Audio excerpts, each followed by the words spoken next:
Hello students, good morning all of you. बच्चों आज हम डिस्कस करते हैं solubility of gases in liquid. भाई ये बड़ा ही इंपॉर्टेंट आर्टिकल है। इसके फैक्टर्स क्या हैं, जैसे टेम्परेचर। मेरी फर्स्ट वीडियो में आप लोगों ने देखा होगा कि उसके अंदर क्या दे रखा था, solubility of solid in liquid. और यहां हम किस में पढ़ेंगे, गैसेज इन लिक्विड। तो रेडी हो जाइए दलजी सर के साथ with your chemistry, beauty of chemistry. अब बच्चों इसके अंदर हम बात करेंगे सोल्युबिलिटी ऑफ गैसेज। अब भैया गैसेज तो क्या होती है कि सारे के सारी, यहाँ पे हमारे पास जो गैसेज है ये आपके पास, ये क्या है हमारे पास सोल्यूट, और ये लिक्विड है, ये क्या है भैया सॉल्वेंट। क्लियर है, सोल्यूट एंड सॉल्वेंट। तो सारी जो गैसेज कहते हैं कि भाई हमारे पास गैसेज होती है डिजोल्व्ड इन लिक्विड। जब गैसेज होती है वो डिजोल्व होती है लिक्विड के अंदर to form homogeneous, क्या बनाते हैं आप पास, homogeneous solution। क्लियर कि भाई जो गैसेज होती हैं वो लिक्विड के अंदर मिक्स होकर क्या बनाती है, एक homogeneous solution। और कुछ गैसेज ऐसी होती है, many gases which can be dissolved in water, and कुछ गैसेज क्या होती है पानी में नहीं घुलती। किसमें घुलती है, organic solvent like as methane, benzene, CCl4 etcetera. And many gases कहते हैं कि जैसे ऑक्सीजन है, नाइट्रोजन है, they can be dissolved in water in small extent. O2 है, N2 है, वो हमारे पास स्मॉल एक्सटेंट में डिजोल्व होती है। तो इसी पे आपके पास, और जो प्योर वाटर होता है डिजोल्व करते हैं oxygen which is found in rivers, lakes, wells etcetera. बात क्लियर है कि प्योर वाटर है जिसके अंदर ऑक्सीजन डिजोल्व है, वो आपको कहां मिलता है, लेक्स के अंदर, झील के अंदर, हमारे पास रिवर्स के अंदर और वेल्स के अंदर। क्लियर, यहाँ पे इसी चीजों को पढ़ते हैं हमारे पास क्या, different gases are soluble in water at different, हम कह सकते हैं एक्सटेंट पर। ठीक है, क्या वर्ड बोला भाई हमने आपसे कि different gases are soluble in water at different extent. Clear, यहाँ पे इन्हीं को करते हैं। आपने क्या कहा भाई, कुछ गैसेज होती है सॉल्वेंट्स में डिजोल्व होती है, लाइक एज इथाइल अल्कोहल है, बेंजीन है, मैंने ऑर्गेनिक सॉल्वेंट आपको बोला था। अब उसके अंदर जो होती है सोलुबिलिटी, हम बात किसकी कर रहे हैं, solubility of gases in liquids. तो भैया इनकी बात करें तो डेफिनेशन भी इनके अकॉर्डिंग होनी चाहिए कि सोलुबिलिटी ऑफ गैसेज की क्या हमारे पास डेफिनेशन है। चलो बात करते हैं डेफिनेशन क्या हमारे क्या भाई, वॉल्यूम ऑफ गैसेज, सोलुबिलिटी की बात करते हैं, volume of gases.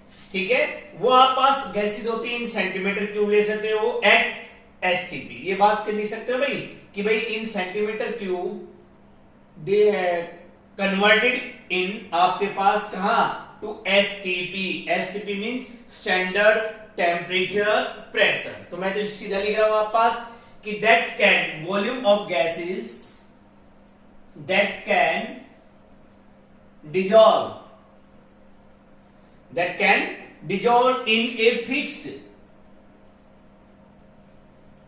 in a fixed volume of the liquid।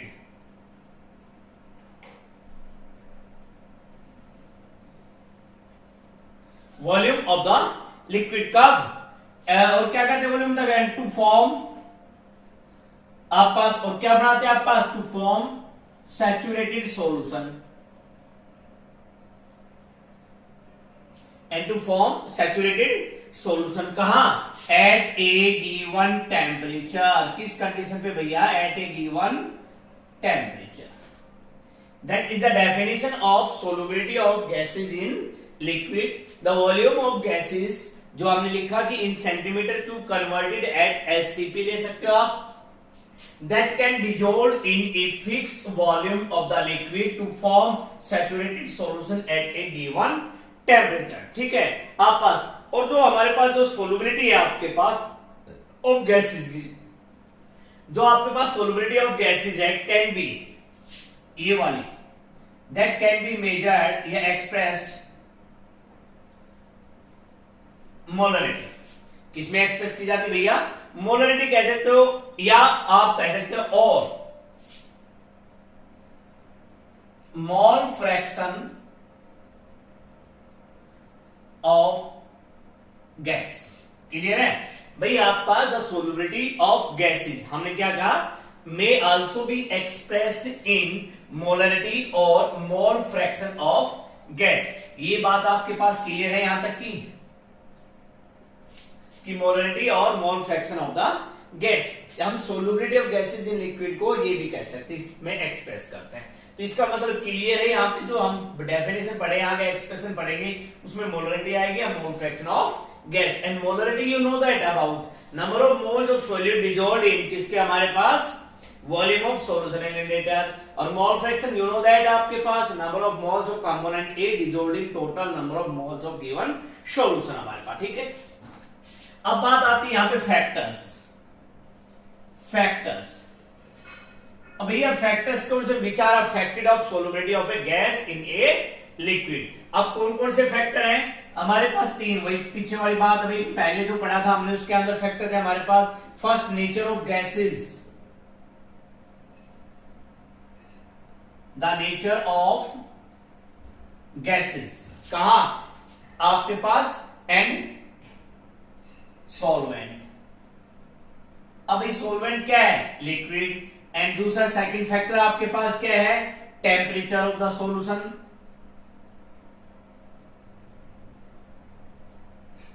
And third क्या है हमारे पास, प्रेशर। देखिए आपके पास क्लियर हो गई ये तीन चीजें कि हमारे पास तीन है, solubility of gases in liquid. Factors कौन कौन से हैं, nature of gases and solvent. Solvent आपके पास किसको शो कर रहा है भाई, ये रहा सॉल्वेंट लिख रखा है, ठीक है, liquid. And temperature of the solution, और थर्ड है हमारे पास प्रेशर। तो मैंने अभी 2 मिनट पहले डेफिनेशन में कहा था भैया आपसे, तो हम एक छोटा सा ग्राफ बना लेते हैं भाई। कहते कुछ गैसेस स्मॉल एक्सटेंट, ऑक्सीजन है, नाइट्रोजन है, वो आपके पास क्या है, स्मॉल एक्सटेंट में घुलती है पानी के अंदर, यानी कम मात्रा में डिजोल्व होती है। परंतु इसके विपरीत अगर हम बात करें, दूसरी जो रिएक्शन है, जो हमारी गैसेज है, CH4 है, CO2 है, NH3 है, वो हमारे पास लार्ज अमाउंट में पानी में घुल जाती है। और वो आपके पास पानी में घुल जाती है तो इसका मतलब क्या है, कुछ बना रही है वो हमारे पास। तो देखिए हमारे पास एक गैस की बात करते हैं, सोल्युबिलिटी और टेम्परेचर के बीच में हमारे पास एक ग्राफ आ जाता है यहाँ पे, इसके बीच में, कि भाई ये आपके पास O2 और N2, जितना टेम्परेचर इंक्रीज होगा सोल्युबिलिटी डिक्रीज होती जा रही, ठीक है। तो इसका हम बात किसमें कर लेंगे, हम टेम्परेचर ऑफ सॉल्यूशन में कर लेंगे, या इसमें भी कर सकते हो आप सोल्युबिलिटी के बाद में। तो फर्स्ट हमारे पास क्या है, nature of gases and solvent. तो सीधी सी बात है भाई, कुछ गैसेज का nature, solubility of different gases, इसके बारे में बात करें भाई हमारे पास कि solubility of different gases in the same solvent varies considerably, means आपके पास घुलती चली जाती है अलग अलग एक एक्सटेंट के ऊपर। सेकेंडली हमारे पास फॉर एग्जांपल कह दिया, लाइक नाइट्रोजन है, हाइड्रोजन है, ऑक्सीजन है, ये आपके पास एक्स्ट्रा गैसेज है, ये dissolved in water only A small extent. क्या कहा भैया, नाइट्रोजन, ऑक्सीजन और आप पास हाइड्रोजन एक्सेट्रा, ये पानी के अंदर स्मॉल अमाउंट में डिजोल्व होती है। क्लियर, किसमें डिजोल्व होती है, स्मॉल अमाउंट में। दूसरी गैसेज है NH3 अमोनिया आपके पास, SO2 सल्फर डाइऑक्साइड गैसेज आपके पास, HCl एक्सेट्रा, ये हमारे पास ये गैसेज का आपके पास H2O के अंदर हाईली सोलुबल होती है, मतलब मोर सोलुबल कह सकते हो आप। क्लियर, हम किसकी बात कर रहे हैं भाई, nature of gases and solvent में। तो हमने क्या कहा भाई, जो गैसेज है, solubility of different gases in the same solvent में आपके पास क्या करते हैं, same solvent varies considerably like as N2O2 H2 that is can be dissolved in water in small amount, small extent amount, या आप ऐसे NH3 है, SO2 है, HCl है, ये हमारे पास ज्यादा घुल जाती है हमारे पास। और किसके कारण भाई घुलती है, इनका reason because they react with H2O and formation of ammonium, जैसे NH3 की और H2O की जब आपस में रिएक्शन करते हैं तो क्या बना लेते हैं भाई, NH4OH। क्या नाम इसका, अमोनियम हाइड्रोक्साइड। इसके साथ करेंगे H2 और SO2, तो ये बना लेंगे H2SO3 sulphurous H2SO4 sulphuric acid, sulphuric acid कह दीजिए। और इसके साथ करेंगे तो हमारे पास क्या बन जाएगा, हाइड्रोक्लोरिक एसिड आप पास बना लेंगे। एंड दे कह रहे the most soluble gases are those which, क्या कह सकते हो, which chemically react with the liquid solvent. क्या कहा, the most soluble gases are react with या chemically react with liquid solvent means H2 water. Clear है हमारे पास। तो ये आप पास कहते हैं कि ऑक्सीजन, नाइट्रोजन, कार्बन सच मोर सोलुबल इन, तो ये गैसेज इनके अंदर नहीं हुई, डिजोल्व पानी में स्मॉल अमाउंट में है, तो ये किस में डिजोल्व हो जाती है भाई, इथाइल एल्कोहल। क्लियर है, ethyl alcohol then in water. Clear है हमारे पास, एट सेम टेम्परेचर और प्रेशर। क्लियर है आपके पास। तो फर्स्ट क्या हो गया भैया, nature of gases and solvent. तो क्या कह दिया हमारे पास कि डिफरेंट गैसेस डिफरेंट टेम्परेचर्स पे सेम एक्सटेंट प्रेशर पे लाइज होती हैं। N2O2H2 होती है स्मॉल अमाउंट में, ये होती है लार्ज अमाउंट में। क्यों होती है, रीजन भी इनका दे दिया, because the formation when NH3 react with H2 formation of NH4OH, SO2 react with H2 formation of H2SO3 sulphuric acid बनाता है, ये हाइड्रोक्लोरिक एसिड। और दूसरी और अदर हैंड ये हमारे पास किसमें डिजोल्व होती है, large amount ethyl alcoholic organic solvent. That is your first factor, the nature of gases and solvent. Clear. Second है आप पास इफेक्ट ऑफ टेम्परेचर। अभी मैंने कहा था सोलुबिलिटी आप पास कह रहे गैसेस डिक्रीज, ये दिखा रखा, एक ग्राफ दिखा रखा है कि टेम्परेचर इधर इस साइड में क्या होगा कि the solubility increases, so decreases with increase in temperature. इधर टेम्परेचर इंक्रीज हो रहा है, इधर सोलुबिलिटी इंक्रीज हो रही है, O2 और N2 की हमारे पास। तो कह रहे हैं कि टेम्परेचर इफेक्ट क्या पड़ा, solubility of gas decrease with increase in temperature. क्यों, किसके कारण, क्योंकि गैसेस जब डिजोल्व होती है लिक्विड के अंदर, गैसेस क्या होती है जब डिजोल्व होती है लिक्विड के अंदर, तो क्या होता है भैया हमारे पास विद द सॉल्यूशन यानी with the evolution of heat. क्यों भाई डिक्रीज हुई, decreases with increases of temperature. क्यों, because due to evolutions of heat. और इवोल्यूशंस ऑफ हीट है आपके पास, तो इसका मतलब क्या है, ये आपके पास ये प्रोसीजर कैसे कहलाया हमारे पास, ये procedure exothermic process.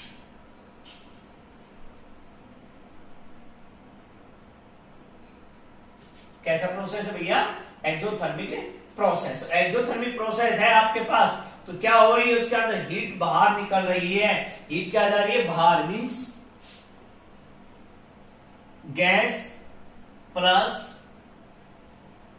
solvent and to formation of solution plus heat। Clear. तो ये आपके पास एक्सोथर्मिक प्रोसेस। तो टेम्परेचर के साथ क्या हो रहा है कि जब टेम्परेचर ऑफ द सॉल्यूशन क्या हो रहा है, the solubility decreases with increase of temperature because या due to evolution of heat हमारे पास। ठीक है, कि gases dissolve in a liquid किसके साथ, with the evolution of heat. और इवोल्यूशन ऑफ हीट को हम क्या कहते हैं, एक्सोथर्मिक प्रोसेस कहते हैं भैया। जिसका हमने रिएक्शन दी थी gas plus solvent, formation of solution, बाहर क्या निकाल दिया, हीट निकाल दिया। क्लियर। यहाँ पे ये आपके पास क्या हो गए, दो फैक्टर हो गए, that is clear, temperature of the solution and nature of this. तो इनको साफ कर दो यहां से, चलो हटाते हैं इनको। अब थर्ड पॉइंट हमारे पास, थर्ड आ रहा है प्रेशर।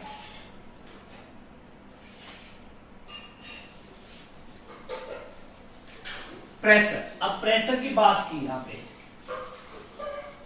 थर्ड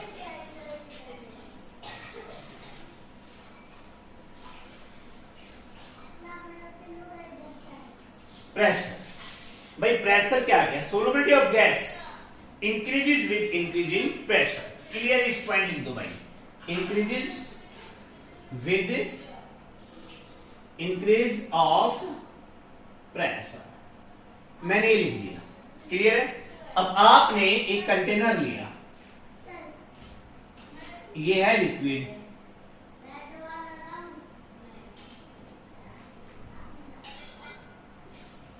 क्लियर है? आप पास H2O जो सॉल्वेंट है हमारे पास, और दूसरा हमारे पास क्या थे भाई, यहां से मैंने इसको बंद करा कि ये आपके पास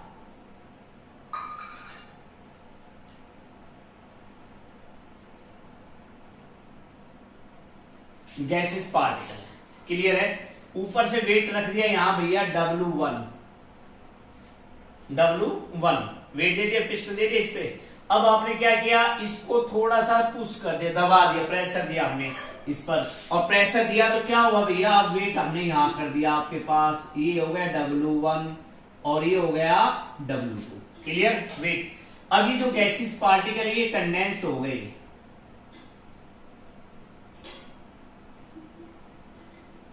गैसेस पार्टिकल। जो ये लिक्विड लिया था आपने H2O लिया था, ये तो ये हमारे पास वाटर, ये तो सेम रहेगा। अब इफेक्ट इस पे पड़ा, हमारे जो पार्टिकल्स हैं इन पर, कौन से पार्टिकल, जो गैसेस पार्टिकल है ये वाले, ये सारे क्या हो गए, कंडेंस्ड हो गए। तो इसका मतलब सोलुबिलिटी क्या हो गई हमारे पास, ज्यादा सोलुबल हो गए, वो भूल गए तो इसका हम लिखा क्या है कि the pressure when increase with the solubility increases with increase of pressure. चलो इसको करते हैं, प्रूव करते हैं हमारे पास, ठीक है। कंसंट्रेशन डिजोल्व करके कि भाई क्या करते हैं कि the concentrations of the dissolved gas, the concentrations of the dissolved gas, ये लिख दिया मैंने।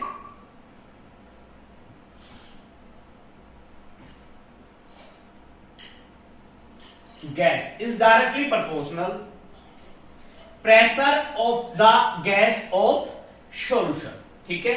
Pressure of the gas about the solution, जो ये प्रेशर लगाया गया है ये वाला, इसके प्रेशर के डायरेक्टली क्या होती है, प्रोपोर्शनल होती है। यहां से एक्सप्रेशन निकालते हैं। Clear? We know that the concentrations of dissolved gas is directly proportional to the pressure of the gas above the solution। और इस चीज को किसने किया, विलियम्स हेनरी। कौन थे हमारे पास, William Henry.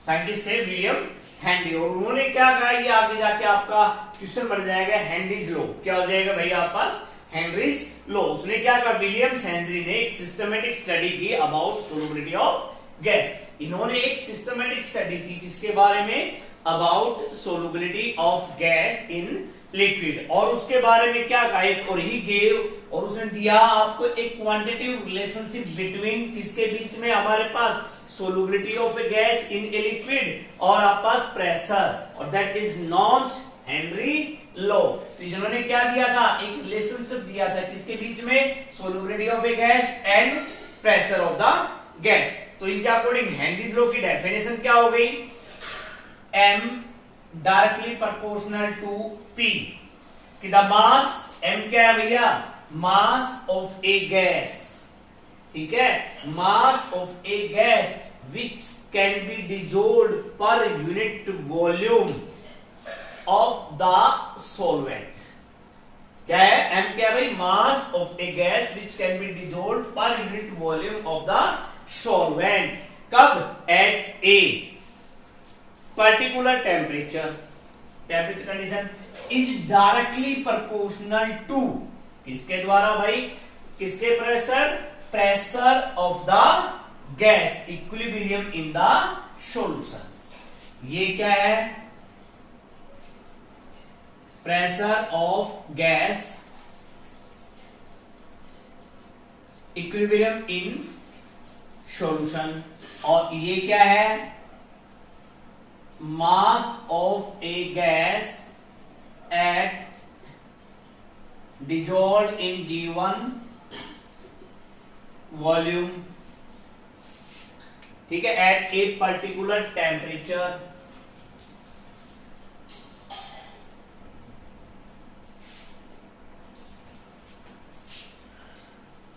at a particular temperature. ठीक है, यहाँ पर अब मैंने डायरेक्टली लिख दिया, तो इसको मैं लिख दिया m इक्वल टू के पी। ये लिख दिया।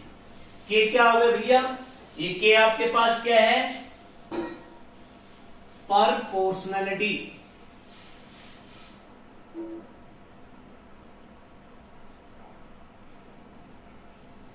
Proportionality constant. ठीक है, और द मैग्नीट्यूड ऑफ के, इसका मैग्नीट्यूड ऑफ के डिपेंड अपॉन, किसके ऊपर डिपेंड करेगा भैया, हमारे पास किसके, नेचर ऑफ द गैस। कौन सी गैस का नेचर कैसे लिया गया है हमारे पास। दूसरा किसके साथ करेगा, नेचर ऑफ सॉल्वेंट, जो लिक्विड लिया गया उसका नेचर कैसा है सॉल्वेंट का, टेम्परेचर एंड प्रेशर। तो ये जो के है इसका जो मैग्नीट्यूड है that depend upon nature of gas, nature of solvent and temperature and pressure. और इसी टाइम ड्यूरेशन के दौरान जब इन्होंने हेनरी लॉ में, ये आपका हेनरी लॉ कह रहा है, ठीक है, इसी ड्यूरेशन में डाल्टन ने भी इस पे एक्सपेरिमेंट किया था, कंक्लूड किया था किसके बारे में, solubility of gases in liquid के बारे में डाल्टन ने ड्यूरिंग दिस पीरियड। डाल्टन, अब मैं यहां लिख देता हूं अकॉर्डिंग टू डाल्टन। तो भैया डाल्टन ने भी यही किया हमारे पास, उसने कहा कि जो सोलबिलिटी ऑफ ए गैस है वो डिपेंड करती है upon the partial pressure of this gas. किस पे करती है, depend upon partial pressure of a gas. यही इसने कहा कि the solubility of a gas is depend upon the partial pressure of gas. और इसने इस चीज को कहा कि द मोल, और दूसरे इसने क्या कहा कि the mole fraction, according to this, कि mole fraction is directly proportional to pressure of the gas over the solution. ये कहा इन्होंने, x डायरेक्ट प्रोपोर्शनल, और x को क्या कहा, x is equal to k dash p। भाई k डैश, देखो यहां क्या लिया मैंने, प्रोपोर्शनलिटी कांस्टेंट k, थोड़ा सा डिफरेंस लगाने के लिए मैंने इसके ऊपर क्या लगा दिया, डैश लगा दिया। And p is equal to 1 upon k dash into x, और 1 upon k dash is equal to क्या आ गया, p is equal to kh into x, और ये आपके पास आ गया हेनरीज कांस्टेंट। क्या आ गया भैया पास, हेनरीज कांस्टेंट। तो देखो इसी के टाइम जब विलियम हेनरी ने किया था, हेनरी लॉ ने दिया था, उसी दौरान डाल्टन ने भी किया था। उसने भी कहा था कि the solubility of a gas है वो डिपेंड अपॉन होती है partial pressure of a gas. और देखिए स्टार्टिंग में मैंने आपको लिखवाया था ये गैस किस पे होती है, मोलरिटी या मोल फ्रैक्शन ऑफ द गैस। आपको बताया था, मैंने पहले आपको बताया था कि भाई एक्सप्रेशन रियलाइज करते हैं तो पी के एच की वैल्यू क्या आपकी यूनिट आ गई, एटमॉस्फेरिक और बार, या एटमॉस्फेयर या बार आ गई। तो देखिए आपके पास हमने एक ग्राफ बनाते हैं किसके बीच में, in between mole fraction and partial pressure. क्या कहते हैं कि मोल फ्रैक्शन के डायरेक्टली प्रोपोर्शनल है, तो भैया डायरेक्टली प्रोपोर्शनल तो क्या देगा आपको, एक स्ट्रेट लाइन देगा, और जो उसका स्लोप होगा, स्लोप वो क्या हो जाएगा भाई, किस पे आ रहा है, 1 अपॉन k डैश आ रहा है, ऊपर लेके जाएंगे क्या बनेगा kh, और kh हमारे पास क्या आएगा, नेगेटिव आएगा आपके पास बिटवीन जिसमें, तो स्लोप क्या आएगा आपके पास माइनस k डैश। ये आपके पास क्या है, हेनरीज। तो जब आपके पास फॉर एग्जांपल कुछ एक की हमारे पास टेबल में दे रखी है, फॉर एग्जांपल हमने दे रखी है भाई हीलियम है गैस, फॉर एग्जांपल कहते हैं गैस लिख दिया मैंने यहाँ पे, और यहाँ पे लिख दिया इसका टेम्परेचर, ठीक है, और फिर यहाँ मैंने उसकी लिख दी KH की वैल्यू, ये आपको गिवन रहेगी, आपको याद कर लिए। फॉर एग्जांपल हमने लिख दिया हीलियम गैस ले लिया, ठीक है, और उसको ले लिया 293 केल्विन पे, और जो उसके 293 केल्विन पे जो वैल्यू होगी हमारे पास वो होगी 144.97। देखिए आपकी टेबल गिवन रहेगी आपको, ठीक है। तो आप पास किस प्रकार से गिवन रहेगी, आप पास CO2 दे रखा है, मान लीजिए CO2 है 298 केल्विन पे है गैसेस, ठीक है। अब उसकी जो KH वैल्यू है वो क्या है 1.57। तो ये आपके पास जो ऊपर वाली जो वैल्यूज है सारी ये आपके पास ये क्या कंक्लूड करती है कि जितनी हायर वैल्यू होगी हमारे पास कांस्टेंट KH की, भाई एक मैंने दो ही लिखी है, कुछ और भी लिख देते हैं, आप पास H2 है, N2 है, आप पास बढ़ती सबसे ज्यादा मैंने सबसे ज्यादा किसकी होती है भैया, हीलियम की, नोबल गैस की, स्टेबल गैस की, ठीक है। CO2 भी से कम है। वैसे बात करें तो विनाइल क्लोराइड विनाइल क्लोराइड की हमारे पास किस टेम्परेचर पे 298 केल्विन पे हमारे पास होती है 0.891। तो कह रहे हैं कि भाई दो चीजें हैं, यहाँ वैल्यू क्या है KH की कम है और यहाँ वैल्यू KH की क्या है ज्यादा है हमारे पास। तो जितने इसके हमारे पास from about these value we conclude that, हम क्या रिजल्ट निकालते हैं। पहला पॉइंट, फर्स्ट कि जितनी हायर वैल्यू होगी KH की वो डिपेंड रहेगा upon the nature of gas. अगर जितनी भी वैल्यू ये KH वैल्यू ज्यादा रहेगी वो डिपेंड किस पे रहेगा, आपके पास सोलबिलिटी किस पे डिपेंड रहेगी, nature of gas. First point clear यहाँ पे। सेकंड पॉइंट हमारे पास कह रहे हैं कि भाई higher the value of KH, higher the value of KH at a particular pressure.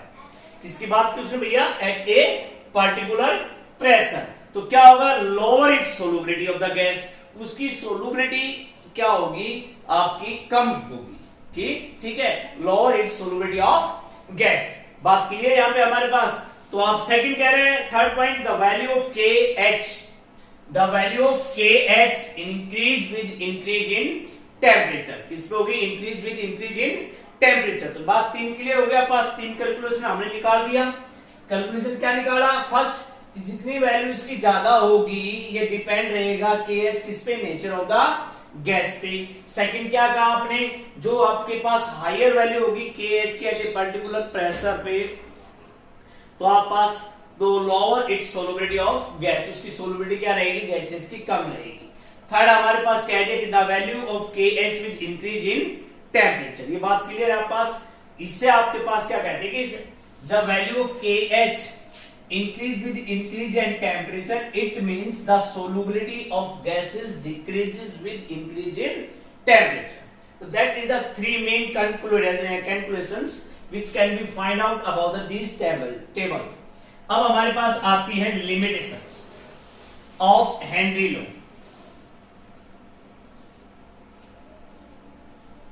Limitation of Henry law. तो इसकी लिमिटेशन आप पास फॉलोइंग लिमिटेशन है कि ये काम करता है कि हेनरी लो ने, अब हमने इस पे बात की कि ये अब first limitation, pressure is low, pressure is low, pressure क्या हो, कम हो हमारे पास। तो कह रहा है कि Henry law is valid if, कब, जब if pressure is low, pressure क्या होगा, लो होगा। Eight high pressure the law becomes less accurate, कि हाई प्रेशर पे ये लॉ काम नहीं करेगा, ठीक है।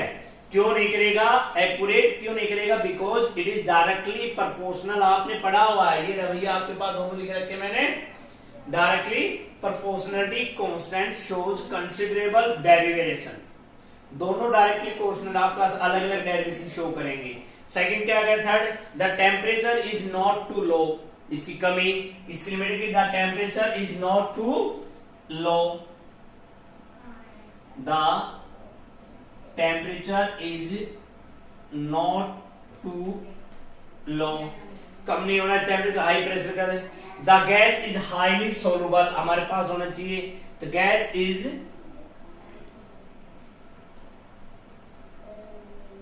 नॉट हाईली सोलुबल, क्लियर यहां पे हमारे पास। And the gas neither react chemically with किसके साथ, सोलवेंट। नेक्स्ट है आपके पास gas neither react with solvents or nor dissociate or associate in the solution, and nor dissociate or associate of solvents। Clear, these are the limitation कि pressure low होना चाहिए, temperature ज्यादा, temperature low नहीं होना चाहिए, gas is not highly soluble, gas है वो neither react या chemically react with solvent and not dissociate और associated. These are the limitations of Henry laws, conclusions of Henry laws according to Dalton's law, according to Henry. यह आपके पास पूरा एक 3 marks का article होता है हेनरी लॉ का। अब भाई इसके अंदर आपने ये पढ़ा है, अब हम बात करते हैं इसकी एप्लीकेशंस की। किसकी एप्लीकेशन हो जाएगी भाई? हमारे पास हेनरी लॉ की एप्लीकेशन। किसकी एप्लीकेशंस? हेनरी लॉ की एप्लीकेशंस।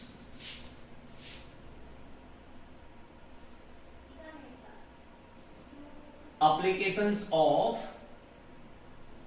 Henry law. चलो देखते हैं एप्लीकेशंस क्या है इसकी। फर्स्ट, ये first application in the productions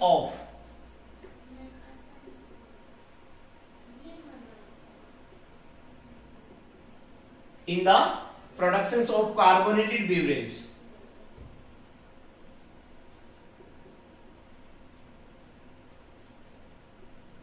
भाई CO2 प्रोड्यूस करना, सीधी सी बात है, to produce of CO2। Clear है हमारे पास? या आप पास कहते हैं to increase the solubility of CO2 in किसके अंदर भाई? Soft drink. क्लियर है? सॉफ्ट ड्रिंक के अंदर हमारे पास soda water and beer. Clear? Beer आप पास आ गई, ठीक है। आप पास ये सारे के सारे काम करते हैं, प्रेशर होते हैं sealed at high pressure.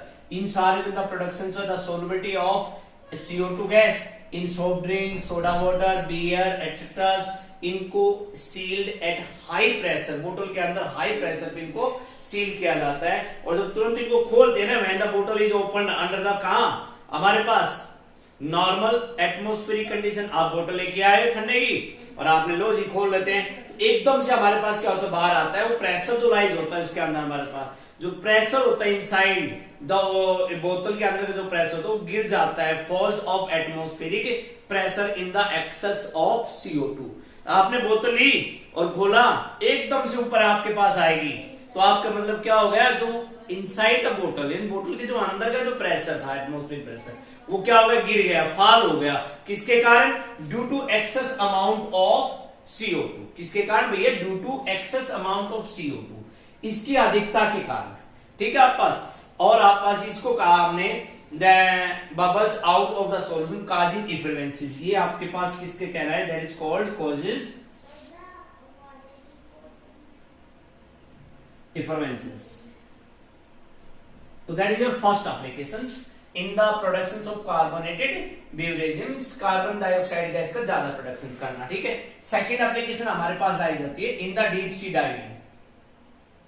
In deep sea आपके पास डाइविंग, जिसको आप बोलते स्कूबा डाइविंग।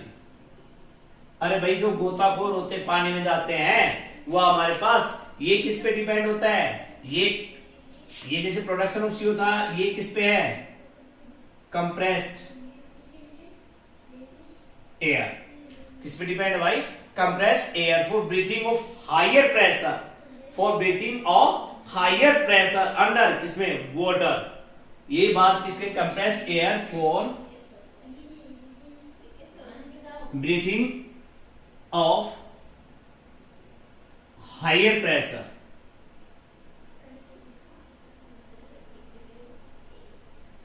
अंडर वाटर, ये वहां प्रोड्यूस होता है, ठीक है। और जो कंपाउंड होते हैं वो क्या कंटेन करते हैं भाई? कौन सी गैस कंटेन करते हैं? वो नाइट्रोजन होती है हमारे पास, ठीक है। इन एडिशन ऑफ O2 इनके साथ, और जो लगाते पीछे डीप सी डाइविंग लगाते, सिलेंडर लगा के जाते, गोताखोर कूदते हैं समुद्र के अंदर पानी में, वो क्या था? पानी क्या था? अंडर प्रेशर में हाई ब्रीथिंग प्रेशर प्रोड्यूस करता है, और उस जो गैसेज होते हैं उनके अंदर क्या होता है? N2 प्लस O2 होता है, ठीक है उसके अंदर, और which are not very soluble in bird in normal conditions पे हमारे पास, ठीक है। By applying tank more and to dissolve bread and other bird fluid part pressure के अंदर ये ज्यादा घुल जाते हैं, फ्लूइड प्रेशर ब्रेड के अंदर घुल जाती है, और इससे हमारे पास बैंड्स प्रोड्यूस हो जाते हैं, हमारे पास क्या होते हैं? बैंड्स प्रोड्यूस, ठीक है। तो इन डीप सी डाइविंग आपके पास प्रोसेस में है। थर्ड हमारे पास कह रहा है एट हाई एल्टीट्यूड। जो लोग ऊंचाई पे रहते हैं, पहाड़ों पे रहते हैं, पर्वतों पे रहते हैं, वहां ही हमारे पास क्या है? Partial pressure of O2 is less. The partial pressure of O2 is less. क्या है कि हाइट पे जो हमारे पास at high altitude the partial pressure of O2 is less, और O2 लेस होगा किससे? ये लेस किससे हो रहा है भाई? आप यहां खड़े हो, ये आपका क्या है? ग्राउंड लेवल है, और ये आपका एक पहाड़ है, ठीक है। और यहां आप ग्राउंड से यहां से चलना स्टार्ट किया आपने, और आप यहां खड़े हो गए, तो इसके कंपेयर में यहां प्रेशर O2 का ज्यादा रहेगा एज कंपेयर टू देयर, तो यहां O2 का जो पार्शियल प्रेशर है वो क्या रहेगा? कम रहेगा, और इससे यहां पर कम हो रहेगा, तो क्या आ जाएगा? Low concentration. क्या आ जाएगा भाई? Low concentration of O2 in blood. Okay, and tissues the people living at high altitude या क्लाइंबर टिश्यूज, ठीक है, आप पास ऑफ द पीपल, तो जो ऊपर रहते हैं, यहाँ पे जो लोग रहते हैं, जो क्लाइंबर चढ़ते हैं, उनपे उनके टिश्यूज के अंदर, खून के अंदर क्या हो जाएगा भैया? प्रेशर ऑफ O2 वो क्या हो जाएगा? कम हो जाएगा, ठीक है। और आपके पास कम हो गया तो low blood oxygen crime becomes week, उनको क्या करेगा? कमजोर करेगा, और कमजोर करेगा तो अनेबल थिंक, वो क्लियरली सोच नहीं पाएंगे, और सोच नहीं पाएंगे तो उनको एक बीमारी हो जाएगी जिसको आप बोलते हैं एनोक्सिया। क्या बोलते हैं जिसको आप? एनोक्सिया। ओके, तो एट हाई एल्टीट्यूड। और अब फोर्थ जो एप्लीकेशन है वो है in the function of lungs.